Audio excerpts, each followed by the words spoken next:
about things that you know nothing about, it's entertaining. This time it's sad. Because you keep talking about recovery like you know something about it.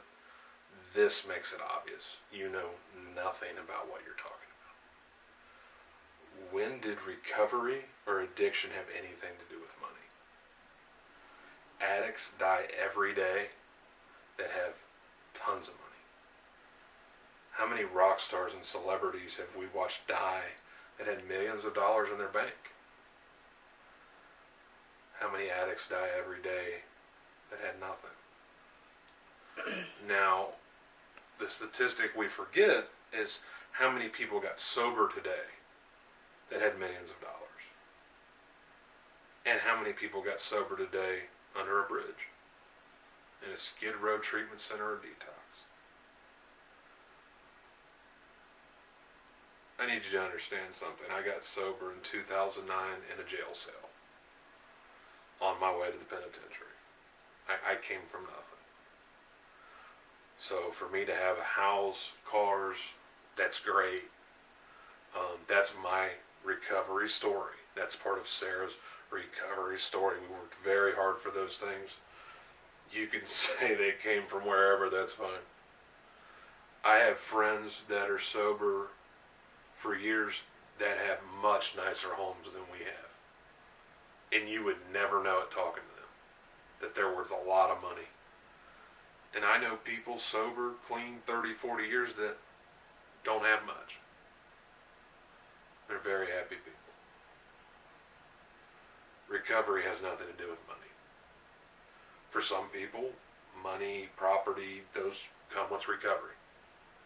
For some people, not so much. Kind of depends on where your priorities are.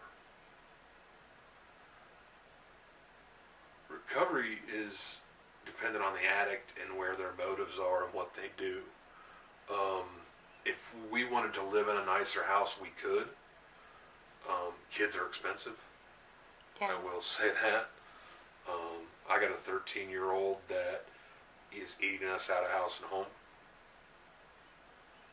You know? So to hear you talk about things you don't know anything about, obviously, based on what you're saying, it's sad at this point. Because you don't know anything about recovery. If you did, you wouldn't be saying the things you are. I'd love to see you debate Brandon on recovery. And I'm open to that. Any day. On my worst day. Please. Because you obviously don't know very much about it. Or me. You don't know about people in recovery. You don't know how recovery works. And that's all I'm going to say about that. I'm not going to critique your program because it's not my business. And my program isn't your business. It's, you know, as you said, one addict to another, brother. You know, if you're clean, that's great. I'm not going to sit here and debate programs and all that. At the end of the day, money has nothing to do with recovery. And as you know, since you're an expert, what does it say on the back of the token? To thy own self be true. That's what it says. You're a truther. You know all about this. Being true, being honest. You'll take that to your grave, and I will mine. At the end of the day, my being clean doesn't have a whole lot to do with money. We live in a nice, clean home that's big enough to support our family, and we're able to pay our bills and save a little bit, and we're happy because we got the truth, baby. So just thought I'd add that. Anytime you want to talk about recovery, I'm here for you. We talked about it aplenty all along the way, and I can tell you didn't know what you were talking about, but it's all good. Addicts get clean every day, and addicts die every day. That's part of addiction. I got buddies that got sober in the back of limousines with $1 million homes, and I got buddies that got sober under a bridge. I won't tell their stories. That's their story. I can tell you where I got sober. I can tell you where Sarah got sober.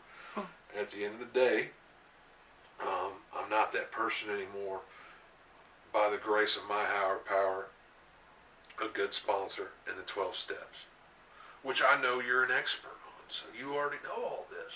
I shouldn't have to tell you, right? So, you know, I just wanted to add that to make sure people understand when it comes to recovery, it has nothing to do with money. If money is your motives in recovery, that'll always be your motives. And it won't keep you clean long. No. And it won't make you happy. No. If your life's anything like mine, money's usually imaginary. I see it in the bank account for a little bit, and it goes to pay bills. I will never talk to you guys about what I do for a living. Not going to happen. You can guess it's not that hard to figure it out. But in terms of what company I work for, no. No. You all tried to figure it out, and I was honest with you when you asked me. I told you I didn't work there. Nice try. But I've been doing the same line of work for a long time. It's not hard to figure out what I do. So, in terms of working for Sconey, nah. We already proved who did, though. Nice try. YouTube does not consume our lives. You know, it doesn't pay the bills. It just doesn't. I've not made $1 off of YouTube, ever, in my entire life. And it's not a goal of mine to be any sort of YouTube celebrity. It's something that we enjoy to do. We try to, you know, help teach people that Nibiru is not true. And I like to take videos of the sun and moon. And if you think that my videos are stupid, I'm so sorry. Some people enjoy them. Yeah, and as you said, go somewhere else. You said that's what I say, so that's what I say, right? So, any questions on that in terms of recovery and money?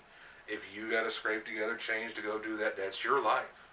That's not a picture of everyone in recovery. No, there is some people and a lot of people in recovery, when they do get clean, they have beautiful lives. And you know what? That's our life and our story. When we got clean, our life became beautiful. By the grace of God, our life became beautiful. And I'm grateful for that. I've been a blessed person since I found recovery. I have been a blessed woman since that. I was a guy who fought it for a lot of years. I went in and out of treatment a lot. I went to jail a lot. And when I finally accepted a program of recovery, my life changed. I found my husband. Yeah, I found my wife in recovery. So I could not be happier. So, Touche. lesson learned. Happy Tuesday. Happy Tuesday.